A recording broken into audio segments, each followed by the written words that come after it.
Bonjour à tous, je suis Brigitte Guillot, voyante et médium sur 7. Aujourd'hui, je vous propose un message intemporel dans le domaine sentimental et nous sommes exactement le 2 août 2021. Quel que soit le moment où vous allez pouvoir voir cette vidéo, que ce soit maintenant, dans un mois, dans un an, les messages intemporels sont faits pour que justement vous tombiez au bon moment de quelque chose que vous pourriez être amené à entendre, à recevoir pour votre bien-faire, pour votre meilleur, pour votre libération. Et donc pour créer au mieux, je vous propose notamment dans cette vidéo votre relation sentimentale. Alors aujourd'hui, je me suis servie bien sûr de ma guidance, de ma médiumnité directe, mais notamment de mon jeu, le symbolon, qui représente des caricatures de personnages en nous qu'il nous faut travailler, tout simplement parce qu'ils nous renvoient en nous soit des vies antérieures ou des mémoires que nous avons depuis nos ancêtres, notamment, pardon, je commence à bafouiller déjà, notamment au niveau de notre éducation. Alors nous avons cette première carte qui représente la servante, voilà, la servante. Ensuite, nous avons la carte qui représente la Belle au bois dormant et aussi également la carte qui représente le faux prophète, le faux Jésus. Donc, ce que je reçois par rapport à ceux qui regarderont ma vidéo, c'est que dans d'autres vies antérieures, notamment au niveau du féminin, ou pourquoi pas au niveau du masculin, mais je vais plutôt parler du féminin, vous avez été la femme de l'ombre. Alors, qu'est-ce que c'est la femme de l'ombre? C'est la femme qui n'a jamais pu être légitimée par le nom, par les épousailles, par l'homme qu'elle aimait, et qui est obligée donc d'être dans le rôle de celle qui était la maîtresse, l'amante, ou celle qui n'avait pas la légitimité. Vous avez beaucoup œuvré dans d'autres vies pour accepter ce rôle en pensant que c'était ainsi que vous pourriez recevoir l'amour, et donc de recevoir de la part de l'homme ce qu'il vous donnait comme des miettes, et au niveau de son temps, sa disponibilité, et donc de penser que ainsi vous pouviez être aimé. Il est évident que cette manière de faire a été ancrée en vous, dans votre inconscient, et bien entendu va basculer chez vous dans une forme de sacrifice, de renoncement, d'avoir l'impression que vous pouvez concevoir une relation sentimentale sans jamais vous mettre en avant, sans jamais oser être la première dame, on va dire ça comme ça, et bien entendu,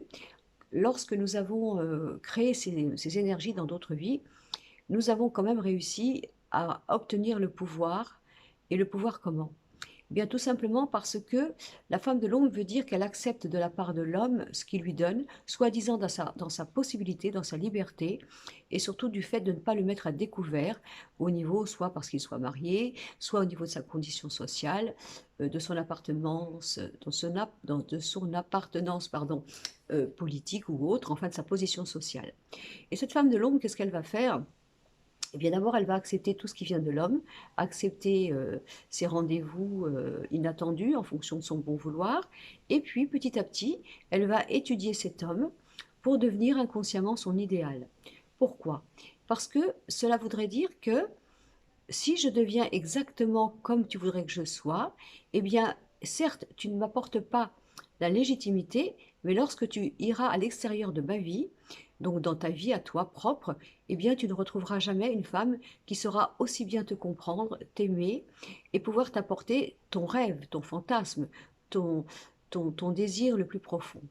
Et cette femme, inconsciemment, pour obtenir l'amour, le pouvoir, elle se met d'abord en première position d'être une servante, d'accepter tout ce qu'on lui propose, et bien entendu d'étudier son homme pour pouvoir ainsi devenir, alors entre guillemets bien entendu, sa chose. Et elle se construit ainsi dans le fait de devenir le fantasme de l'homme pour ensuite simplement se donner l'impression qu'elle a le pouvoir parce que ce fantasme qu'il y aura en huis clos, en fonction de ses moments privés, intimes, cachés, cet homme-là, dans l'extérieur, ne pourra pas le retrouver et reviendra vers elle en pensant que c'est chez elle qu'il rencontrera eh bien évidemment son idéal de femme. Donc cette manière de faire peut être ancrée dans votre inconscient. Tout d'abord, au début, vous allez y mettre, vous, de la psychologie, de la patience, de la compréhension, de la non-légitimité sur vos droits pour justement obtenir quelque chose concernant votre vie sentimentale. Évidemment, dans ces cas-là, il se passe dans l'énergie de l'inconscient, ce que j'appelle la loi de cause à effet, eh bien vous rencontrez dans vos vies des hommes qui ne sont pas libres, qui ne sont pas dans la construction du couple ou qui ne vous donneront pas la première place. Et là, on peut se dire, mais c'est pas possible, qu'est-ce qui se passe? Je suis maudite, je vis une malédiction, comment se fait-il que je rencontre toujours le même genre de situation? Ben, tout simplement parce que dans l'inconscient, il y a cette empreinte, cette connexion qui fait croire que c'est ainsi que vous obtenez l'amour. Alors la deuxième carte, qui est la Belle au bois dormant, veut dire aussi que vous pouvez être une personne qui a besoin dans l'amour d'être instruite, d'être, comment vous dire, dans le rêve, dans l'illusion. C'est-à-dire d'accepter ce qui se passe devant vous, d'accepter ce que l'autre vous offre pour penser ainsi que c'est bien à voir cela, il n'y a pas de malice, il n'y a pas d'injustice, et donc vous illusionnez vous-même dans une notion de la Belle au bois dormant. La Belle au bois dormant, elle attend son prince et elle rêve à lui au moment où il viendra lui déposer un bisou sur la bouche. Mais si on regarde bien cette carte-là, il est quand même proposé dans cette légende que la Belle au bois dormant doit attendre 100 ans pour attendre que le prince enfin vienne la réveiller d'un baiser ardent. Et qu'est-ce qu'elle fait pendant 100 ans, pendant qu'elle attend son prince pardon. Évidemment, elle n'est pas morte, hein, elle rêve simplement, et elle va peaufiner le détail de ce moment magique. Elle va peut-être s'imaginer que ce jour-là, quand il arrivera, eh bien, par exemple, il fera très beau, il arrivera sur un beau cheval blanc, il aura un beau sourire, etc. Enfin, tous les détails qu'elle va proposer, s'imaginer pour ce moment magique. Et bien entendu, quand le moment magique arrivera, si jamais il manque un détail à cette scène rêvée, à ce scénario préparé et idéalisé, eh bien elle sera déçue, parce qu'elle aura l'impression qu'effectivement il manque quelque chose. Deuxième énergie de la Belle au bois dormant, c'est la femme qui va inconsciemment se proposer comme femme enfant. J'ai besoin que ce soit toi qui m'instruise, qui me montre la vie, qui me montre l'amour. Et elle va automatiquement rencontrer des hommes qui vont être dans ce pouvoir de croire que pour être heureux dans leur vie, ils doivent modeler une femme, tout lui apprendre, la manière de penser, la manière de vivre, la manière de réfléchir, etc. Et ces femmes-là vont rencontrer des hommes un peu comme ça en premier rapport, virils, forts, bien instruits, bien installés dans leurs convictions, dans leur mentalité, dans leur culture, et elles vont dans ces cas-là s'agrémenter de tout ça, se formater, se buvardiser, ça ce sont des mots à moi, buvard, d'accord, pour penser que ainsi de l'homme, elles vont devenir femmes, elles vont devenir adultes, elles vont devenir elles-mêmes, elles vont trouver en elles leur personnalité, et donc devenir le calque de ce que l'homme attend. Et évidemment, il va y avoir un piège après, parce que même si parfois ces hommes-là rencontrent des femmes un peu fragiles, qui ont simplement besoin d'une proposition, d'une ligne de conduite, d'une manière de connaître la vie,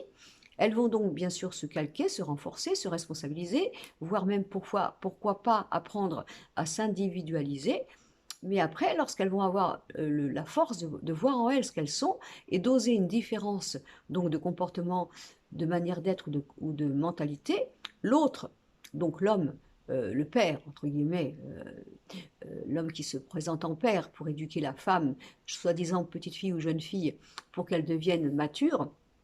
mûre, intelligente, va se sentir bien sûr en danger, puisqu'il va voir que cette femme qui prend son indépendance n'est plus cette forme d'esclave, de chose, de personne qui le regardait avant avec admiration, avec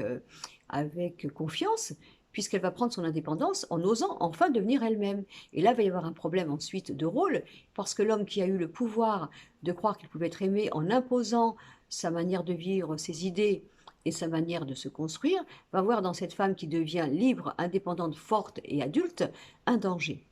Alors c'est pour ça qu'il est quand même important de faire attention dans votre manière d'aimer si au début, inconsciemment, vous calquez trop à l'homme et que inconsciemment, au niveau de votre enfance, il vous a manqué la présence du père, l'amour d'un père, parce qu'il peut y avoir dans la recherche sentimentale, bien sûr on ne parle pas d'inceste dans cette vidéo, pas de confusion, mais la recherche plus du père que de l'homme et du mari. Donc c'est très important de faire attention à votre manière d'être aveugle au début, d'être complètement dans cette dévotion, dans cette manière de croire que vous avez devant vous le roi soleil qui pourra lui, de sa part, vous apporter la vérité du monde. Et ensuite, nous avons bien sûr, alors qu'est-ce qui se passe? Le faux prophète. Le faux prophète, c'est un faux Jésus qui fait croire qu'il sait.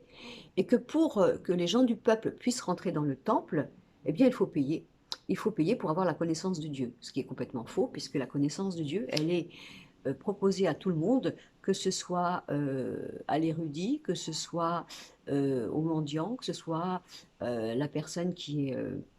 soi-disant simplette d'esprit. La connaissance de Dieu est permise à pénétrer le cœur, la conscience, l'âme de chaque personne. Donc là, si vous voulez, qu'est-ce qui peut se passer avec cette carte de faux prophète? Eh bien, la femme qui a tout donné, qui a donné sa dévotion, sa confiance, son admiration pour un homme qu'elle pensait l'instruire et donc lui faire devenir adulte, femme et pragmatique, elle va voir que cet homme est un menteur. La chute va être difficile, va être traumatique. Parce qu'elle va voir qu'elle a été sous le pouvoir et non pas aimée, qu'elle a été une chose modelée au bon vouloir de monsieur pour pouvoir enfin avoir une place dans sa vie et être légitimée. Donc, si vous voulez, le petit conseil que je vous donne aujourd'hui par rapport à ce tirage intemporel sentimental, c'est pour toutes ces femmes qui se reconnaîtront dans cette manière de fonctionner et bien entendu qui un jour se sentent violemment exploitées, d'avoir été, si vous voulez, d'avoir fait tous les efforts, toutes les conciliances, toutes les manières de donner leur amour, leur patience, leur écoute, leur confiance, et puis de s'apercevoir que tout ceci n'a été qu'un jeu de pouvoir, de narcissisme, et en même temps d'ego, et voire même d'un côté un peu macho. Alors le conseil des guides au jour d'aujourd'hui, pour ceux qui, ou celles qui trouveront donc ma vidéo, c'est de faire très attention au début à l'admiration, au fait d'entendre de l'homme tout ce que vous croyez qui vous manque, de faire attention de ne pas vous changer, de vous modeler simplement pour vous faire aimer de cet homme, donc à devenir son idéal, au risque bien entendu de vous perdre vous-même et d'être ensuite dépersonnalisé et je dirais même après critiqué, tout simplement parce que vous retrouvez votre place, vous retrouvez votre intégrité, vous retrouvez votre individualité, vos choix personnels et votre manière d'être autonome et différente. Donc voilà. Alors pour toutes les personnes qui trouveront, si vous voulez, ma vidéo au jour d'aujourd'hui, c'est une vidéo qui se propose à toutes les femmes qui ont cette manière de commencer une histoire d'amour en donnant à l'homme le droit et le fait de l'instruire sur la vie, de lui faire croire que de lui, elle saura ce qu'il faut faire, de lui, elle saura ce qu'il faut qu'elle devienne pour être aimée de lui, et bien entendu, un jour, de comprendre que tout ceci n'a été qu'une manipulation, par trop de vouloir bien faire de sa part, de manque de respect d'elle-même, de manque de confiance, de manque de s'imaginer que sans lui, elle est perdue, qu'elle ne peut rien faire et réfléchir et penser ou décider s'il n'est pas là, s'il ne prend pas les directives, si elle ne lui demande pas son avis pour toute chose, et bien entendu de devenir l'ombre d'elle-même. Voilà, mesdames. Alors, si jamais vous tombez sur ma vidéo et que cela vous parle extrêmement par rapport à votre vécu du moment, d'abord, ne vous en voulez pas. Demandez-vous pardon. Pardon d'avoir donné tant de richesse, tant de crédulité,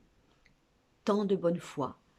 tant de confiance, parce que derrière tout cela, vous cherchez plus un père, un idéal, une manière de vous faire aimer, parce que doublement, dans d'autres vies, vous avez été la femme de l'ombre. La femme de l'ombre veut dire, je ne suis pas reconnue, je ne suis pas légitimée, je ne suis pas ton épouse, je ne suis pas mise en avant, tu m'accordes une petite place, tu m'accordes pas grand-chose, et la seule façon que j'aurai pour être aimée dans ton cœur d'une manière irremplaçable, ça sera de devenir ton fantasme, c'est-à-dire la femme que tu aurais toujours rêvée, parce qu'ainsi tu me reviendras, et je t'aurai, d'une certaine façon, en devenant pour toi indispensable. Oui, mais à quel prix? Alors, prenez-vous en main, sachez que vous avez des choses à dire, sachez qu'on ne sait pas tout dans la vie, on peut tout apprendre, on peut recevoir bien sûr de la part de l'autre, hein, puisque le couple, je vais me permettre de faire cela, le couple, on va dire que là, vous voyez, c'est une main, ma main est ouverte, c'est l'homme,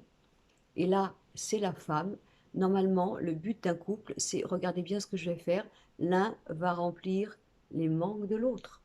Donc nous sommes nés différents, complémentaires, tout simplement parce que ce que nous n'avons pas, c'est l'autre qui l'a. Mais à condition que cela nous remplisse dans ce qui nous manque et dans ce que nous ne pouvons pas faire nous-mêmes. Mais hors de question de devoir, euh, comment vous dire, de devoir s'effacer, ne plus avoir de personnalité. Un couple est complémentaire. Nous n'avons pas les mêmes manières de penser, de faire, certes, c'est pour ça que nous sommes merveilleusement complémentaires dans le sens de nous apporter la lumière de ce qui rend l'autre dans l'ombre et de pouvoir, vice-versa, s'enrichir mutuellement. Voilà. Alors je vous souhaite un bel été, que la joie soit dans votre cœur, que vous ayez la force et le courage de croire à un lendemain meilleur, malgré ce que oh, j'y arrive plus, hein. Nous sommes en train de vivre actuellement dans le drame mondial concernant ce virus. Et n'oubliez pas que nous avons vécu plein de batailles, nous avons vécu la peste, le choléra, la fièvre espagnole, enfin plein de choses, des guerres, et on a toujours tout surmonté. Alors, la vie est belle, c'est notre amie,